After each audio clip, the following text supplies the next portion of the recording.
Estudos já realizados pela empresa de pesquisa energética EPE indicam que o Brasil tem um potencial de 700 gigawatts de geração eólica offshore em áreas com profundidade de até 50 metros. O litoral nordestino é a região onde se concentra a maior parte desses pontos privilegiados de produção elétrica pela força dos ventos do mar. Considerada crucial para a transição energética, essa modalidade, além de fornecer energia limpa para o país, poderá também impulsionar outras cadeias, como a do hidrogênio verde, combustível fundamental para o desenvolvimento de uma economia carbono zero. O Grupo Engie, por meio da Ocean Winds, joint venture global formada com a EDP Renováveis e dedicada à geração de energia eólica no mar, com sede em Madrid, na Espanha, já está investindo em offshore em muitos países do mundo.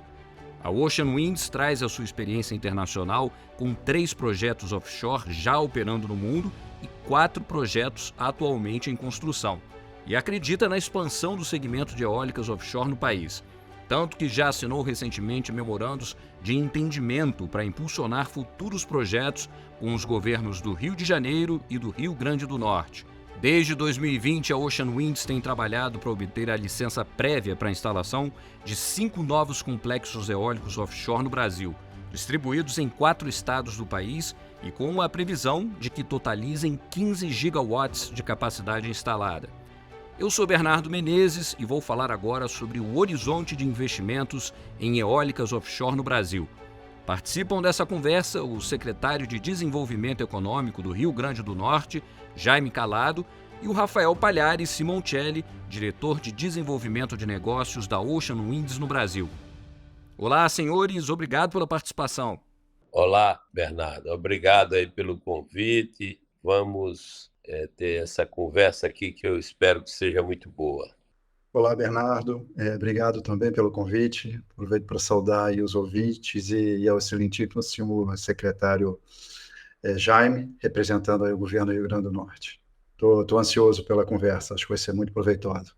Nós que agradecemos mais uma vez a colaboração dos senhores.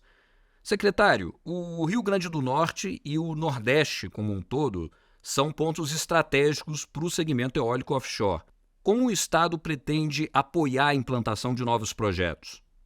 Olha, o Estado tem uma governadora que é entusiasta das energias renováveis, da transição energética, de toda essa nova política que rege o mundo, e o governo vê essa oportunidade como uma janela nova para se fazer uma mudança aqui na nossa economia. São novas oportunidades e não é à toa que o Estado é o maior produtor de energia eólica do Brasil. Na questão offshore, nós já temos aqui 12 projetos, dado entrada no IBAMA, pedindo licença. Aqui, o governo do Estado foi o único que fez um estudo de como melhor escoar essa produção da eólica offshore para ligar o sistema integrado nacional, e esse estudo apontou 11 áreas mais adequadas onde se terá os menores impactos e o melhor rendimento, né? Onde se colocar as subestações e tudo para o sistema integrado nacional receber essa produção de energia que, pelos estudos que nós realizamos aqui, retirando todas as áreas que possam ter problemas, poderemos gerar aqui 55 gigawatts de energia eólica offshore. E aqui nós temos os incentivos fiscais os melhores possíveis. Tudo que a lei permite, nós usamos o máximo de benefício fiscal para ser um ambiente de negócios, um ambiente favorável aos investimentos. E o governo está de braços abertos para receber esses investimentos. a todos nós dizemos a mesma coisa. O que nós queremos é o que o mundo quer, ou seja, responsabilidade socioambiental. Tanto é que criamos aqui, desde 2019, a Câmara Setorial de Energias, e ela se reúne a cada 2 meses. Lá estão as lideranças empresariais do setor de energia, lá as universidades, o setor de crédito, Banco do Nordeste, Banco do Brasil, Caixa Econômica, AGN e o governo do Estado. Enfim, nós temos aqui uma estrutura de diálogo periódico e permanente. Rafael, com a assinatura de memorandos de entendimento com estados estratégicos para a geração eólica offshore, de que maneira a Ocean Wind se posiciona para o desenvolvimento deste mercado? Bom, Bernardo, antes de mais nada, é importante salientar que a Ocean Winds ela já vem atuando em prol do desenvolvimento dos projetos de eólica offshore no Brasil há alguns anos. E esses memorandos, é até muito interessante a pergunta, porque ela vai ao encontro do que o secretário Jaime acaba de falar, né? Esses memorandos, eles basicamente materializam o diálogo, né, que nós da Ocean Winds estamos tendo com diferentes atores que acreditam nesse potencial eólico offshore brasileiro e na capacidade que a gente vislumbra que essa indústria tem de criar valor para a sociedade local. É um exemplo, né, o memorando que nós assinamos com o governo do estado do Rio Grande do Norte. Através desses memorandos, a gente basicamente tenta tornar mais profícuo, organizado e, de certo modo, tentar trazer metas tangíveis para que a gente consiga acompanhar, né, a evolução desse diálogo através de metas e objetivos comuns advindos desses diálogos que a gente vem tendo com distintos atores, né? Em termos de posicionamento, acho que a gente, ao longo do podcast, a gente vai voltar nesse tema algumas vezes, mas a gente está falando de criar uma indústria nova, um novo mercado para o país. A eólica offshore, embora tenha o nome eólica, e embora o Brasil desenvolva uma série de projetos offshore em óleo e gás, a indústria eólica offshore é algo um pouco diferente, algo novo. Por isso, demanda muito essas parcerias, esse diálogo amplo com o poder público, com a academia, com a sociedade em geral, né? Então, nós acreditamos profundamente que esses memorandos, eles de algum modo vão dar celeridade e vão ao desenvolvimento, né, dos projetos da Ocean Wind no Brasil e, de certo modo, da própria indústria eólica offshore brasileira, e organizam, né, colocam isso de uma forma ordenada, de modo que a gente possa ser ainda mais eficiente, né, na busca pela criação desse mercado. Em termos de posicionamento, a Ocean Wind tem uma ampla experiência internacional, é líder no segmento de offshore wind globalmente, e quer ter o mesmo protagonismo nessa nova indústria, né, que vem a se criar no Brasil. A gente vem investindo no desenvolvimento de mais de 15 gigawatts em projetos ao longo de todo o Brasil. Boa parte disso está ali no Rio Grande do Norte, é um dos nossos projetos mais queridos, estratégicos. E justamente essa experiência internacional e esse posicionamento como protagonista, que através desse posicionamento como protagonista que a gente espera compartilhar nessa experiência. Secretário, como este novo segmento deverá movimentar a economia local? Pela experiência que nós temos aqui da energia onshore, nós deduzimos que a offshore vai ser mais forte aqui no Rio Grande do Norte. Aqui, nas cidades como João Câmara, Parazinho eu vi estudo dessas duas. Foi duas cidades as primeiras que receberam assim, uma quantidade importante de parques. Elas melhoraram nos últimos 5 anos 20% do PIB e 21% do índice de desenvolvimento humano. Então, isso representa uma melhora na vida das pessoas, o nível de empregos também, porque tem os benefícios diretos e tem os indiretos. Quando a economia começa a se movimentar mais fortemente, gera benefícios indiretos, né? Melhora o comércio, melhora os serviços. Então, a começar pelos empregos, nós temos hoje uma quantidade de empregos bem melhor do que antes. No caso da energia eólica offshore, nós estamos lutando para ter um benefício maior, porque na onshore não temos nenhuma indústria aqui. A indústria ficou no Ceará, uma em Pernambuco e as outras na Bahia. Mas a offshore, como as peças têm que ser produzidas no porto, nós estamos correndo para construir aquele porto Indústria Verde de Caiçara do Norte. É um porto que é projetado não só para ser um porto clássico de embarque e desembarque de mercadorias e pessoas, mas sim um porto indústria, onde as peças da energia eólica offshore, as torres, tudo, devem ser fabricadas no porto, como no resto do mundo. E ali também ser um polo de produção de hidrogênio verde, amônia verde, metanol, armazenamento e embarque para a exportação de todos esses produtos. Rafael, a Ocean Winds já pediu licença para o desenvolvimento de 5 projetos eólicos offshore no Brasil.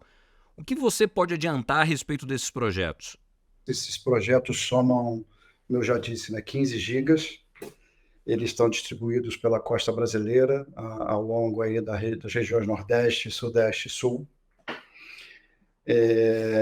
Um deles ali, secretário Jaime, inclusive, é estratégico, está colado no novo porto, né? A gente vem falando sobre ele, o projeto Porto que o senhor acaba de mencionar, um projeto grandioso. Certamente nós faremos parte dele,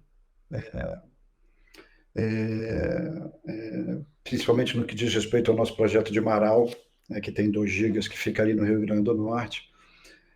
O que eu posso falar sobre esses projetos? São projetos que tiveram suas áreas iniciais definidas com base nas características de cada região, e a gente fala do recurso eólico, dos recursos de logística, né, que a gente está falando aqui muito de porto, muito de formação de mão de obra. Isso tudo foi considerado quando nós definimos ali os nossos prismas, nossos polígonos para definição desses projetos, buscando sempre aproveitamento ótimo do recurso eólico versus o mínimo de impacto socioambiental. Essa é a nossa principal demanda quando a gente começa a desenvolver um projeto. E ainda que a gente não tenha esse marco legal, o marco legal, como a gente já vem discutindo aqui, ele traz as bases, ele traz o que é básico de segurança jurídica para que a gente possa desenvolver de forma mais intensa os projetos. Ainda assim, a Ocean Winds, já há um par de anos, vem desenvolvendo uma série de estudos para eles. Então, esses projetos já têm estudos socioambientais, eles já têm estudos de interconexão à rede, né, similar ao que o Estado do Rio Grande do Norte está fazendo, e com excelência, que é definir ali quais são os melhores pontos para você se interconectar. Esses projetos nós também estamos definindo, né, quais são os melhores pontos, a capacidade da rede, os reforços que a rede precisa para a gente conectar eles. Também estamos fazendo estudos geológicos. Então, é uma série de estudos que a gente vem tentando realizar e antecipar o máximo conhecimento que a gente pode ter sobre as áreas que esses projetos estão, para que, a partir da publicação do marco legal, né, e aí sim, com o marco legal, a gente vai ter um acesso, digamos, formal, exclusivo à área, e aí iniciar efetivamente os estudos, que a gente chama de estudos definitivos. Mas a ideia é iniciar os estudos definitivos da forma mais célere, eficiente e assertiva possível, tendo como base os MOUs que nós estamos firmando e esses estudos, né, que eu vou chamar de estudos preliminares, digamos assim, que a gente vem desenvolvendo. É muito importante se frisar comentar que o estudo definitivo de um parque eólico offshore é extremamente custoso, né? A gente, eu comentei, nós temos 15 GB. Cada gigawatt de projeto eólico offshore a ser estudado custa mais ou menos 100 milhões de dólares, só para estudar. Então, eu estou falando de mais ou menos 500 milhões de reais para estudar 1 gigawatt, né, de projeto eólico offshore.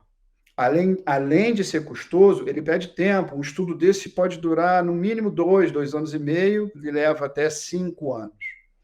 Então, são projetos que a gente está falando deles agora, está falando da importância, né, de já começar a definir conexão, logística, infraestrutura, mas todos esses projetos aqui que o secretário Jaime tem falado e que eu estou comentando agora, são projetos com visão de longo prazo, de capital intensivo, mas que a gente precisa começar a fazer. Se a gente ficar parado esperando, a gente pode perder uma janela de oportunidade.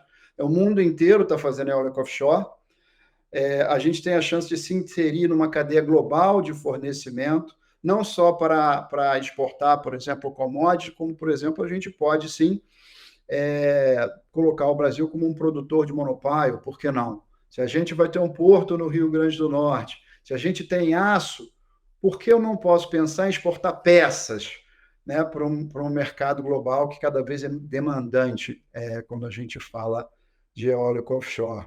Secretário, como o poder público poderá contribuir para a formação de mão de obra qualificada para a operação desse novo segmento? Aqui temos formação de mão de obra da melhor qualidade. Nós já fizemos uma primeira reunião com as empresas que têm projeto offshore e apresentamos a nossa Universidade Federal, o Instituto Federal, que capacita pessoal melhor qualidade para energias renováveis, o ISE, Instituto Senai de Inovação, que também é top em capacitação de pessoal, porque nós entendemos que é uma oportunidade muito boa de gerar emprego, mas é preciso capacitar nosso pessoal para poder ocupar essas vagas. Rafael, você gostaria de complementar? Esse tema é o tema talvez mais interessante e gratificante, né, de todo o desenvolvimento, né, de projeto. Embora como engenheiro seja fascinante a tecnologia por trás de uma planta eólica offshore, e é o que há de mais moderno, posso adiantar. É muito interessante ver o impacto, né, que um desses projetos traz para as comunidades locais. Então, a gente começou o podcast com o mote muito dos MOUs, né, que a gente firmou, e em especial, claro, aqui com a presença do secretário Jaime, do MOU que a gente firmou com o governo do Rio Grande do Norte. E eles são, sinceramente, essenciais, porque são projetos tão grandes que mexem com uma cadeia de valor tão rica e que sem o diálogo com a sociedade, e principalmente com a sociedade organizada e através dos governos, é impossível a gente tirar todo o proveito, né, que um projeto ou que uma indústria dessa nova traz para um país. Sempre que a gente fala um pouco de capacitação ou desses benefícios, eu tento trazer um projeto nosso fora do país, né? Eu tenho aqui uma referência de um projeto nosso que está em construção, que chama Moray West. Ele fica no UK, na costa da Escócia, tem 882, 900 arredondando, né, megawatts instalados aí de 60 turbinas, que a gente chama monopile ou bottom fix, que está a 20 quilômetros da costa. Esse projeto está em construção, está previsto para entrar em operação em 2024, as primeiras turbinas, e finalizar em 2025. Então, você vê, são anos de construção, né? A gente começou a construção agora e vai finalizar só em 2025. E é um projeto que só na economia local, tá? Ali na Escócia, a gente imagina que ele vai injetar 500 milhões de pounds. Isso dá uns 3 bilhões de reais. Tá? Um projeto só um. O secretário falou que tem 54 gigas de potencial, 55 no Rio Grande do Norte. Aqui 1 giga, 900 mega, ele vai injetar na economia local 3 bilhões de reais. E vai gerar mais de 1.000 empregos locais, numa cadeia de fornecimento que também local, estimulada pelo projeto, vai fornecer mais de 50% de todo o conteúdo do projeto. Então, todo o projeto vai ter mais de 50% do conteúdo local. Não tem como fazer isso sem uma legislação clara. Então, marco legal, de novo, né? Eu acho que vai ficar marcado aqui na minha fala, o marco legal é essencial e o diálogo com o poder público é essencial, mas a capacidade que esses projetos têm de transformar a região que eles se instalam e de criar valor ali para a comunidade local é enorme. O benefício que fica desses projetos é muito grande e a gente realmente tem uma chance agora de colocar o Brasil definitivamente no mapa, né? Não só como um desenvolvedor ou um construtor, mas, quem sabe, como um exportador de equipamentos dessa indústria eólica offshore, ou de gerar, né, com energia, gerar hidrogênio verde também para exportar. Enfim, as possibilidades são tremendas. Rafael, eu aproveito para perguntar, considerando o enorme potencial do Brasil e os investimentos necessários, o que o mercado considera fundamental para que haja segurança jurídica para investir? É essencial a aprovação de um marco regulatório? Quais seriam os próximos passos? Ele é a pedra fundamental, é o começo de tudo, né? É ele que traz, a partir dessa lei, e vale frisar, isso é muito importante, uma lei que a gente espera ter ainda esse ano. Né? Nós percebemos, nesse momento, como nunca percebemos antes, um interesse muito grande da sociedade, dos governos, do Congresso como um todo em aprovar esse marco legal. Então, a gente espera que ele seja aprovado esse ano, mas é a partir dele que eu diria que todas essas intenções e até algumas ações, ainda tímidas perto do potencial que a indústria tem de oferecer, eles vão realmente ganhar corpo. Então, com a saída desse, vamos imaginar, uma aprovação de um marco legal esse ano, no próximo ano a gente já vai ter a seção, né, do que nós chamamos prismas, ou melhor, a seção das áreas, né, para os desenvolvedores realizarem os estudos. Se a gente imaginar que tem no IBAMA hoje aproximadamente 200 gigawatts em projetos. Tá? Hoje, o que a gente vê lá no IBAMA, a gente vê quase 200 gigawatts em projetos que estão pedindo licenciamento.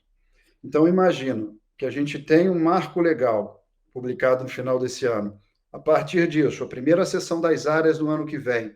Se a gente imagina que só 10% desses 200 gigas de projetos vão à frente, a gente está falando de uma injeção de mais de 10 bilhões de reais na economia brasileira, só para estudar.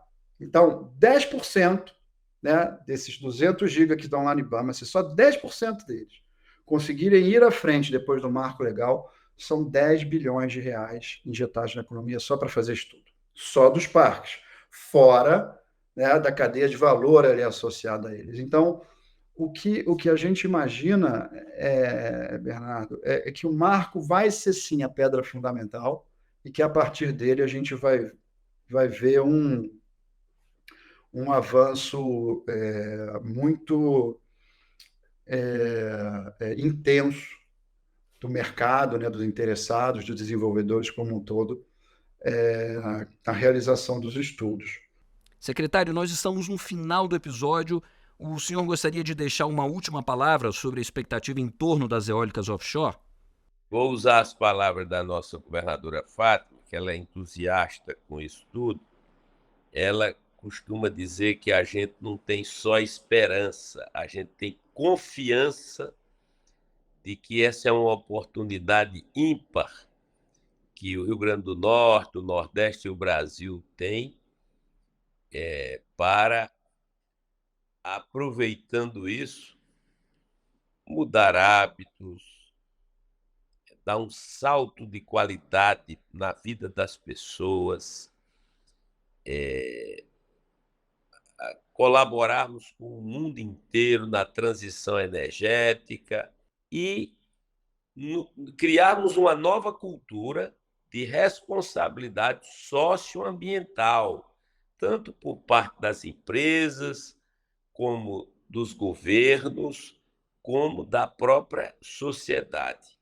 Rafael, gostaria de fazer um último comentário também. Eu gostaria sim, Bernardo. Antes de mais nada, queria saudar e agradecer mais uma vez a vocês pelo convite, saudar ao secretário, à governadora, que foi aqui citada alguma vez, né, Dona Fátima Bezerra, lá do Rio Grande do Norte, grande parceira da Ocean Winds, e vou usar uma palavra aqui utilizada pelo secretário, que é a confiança. Nós, da Ocean Winds, que estamos vivendo, né, a criação desse mercado em diferentes países, nós temos absoluta confiança no sucesso dessa nova indústria no Brasil. Nós viemos para ficar, esperamos sim contribuir e aportar a nossa experiência internacional. Como o próprio secretário disse, temos muitos cases de sucesso e principalmente não de insucessos, coisas que a gente não deve repetir nessa indústria no Brasil, e um momento excelente para que a gente siga no desenvolvimento dela. Confio muito na promulgação da nova lei, na publicação aprovação desse nosso marco legal, e que a partir dele nós vamos ter uma indústria de muito sucesso, gerando muito valor para a nossa economia e para a vida, né, dos brasileiros que nela se inserirem. Um forte abraço e obrigado.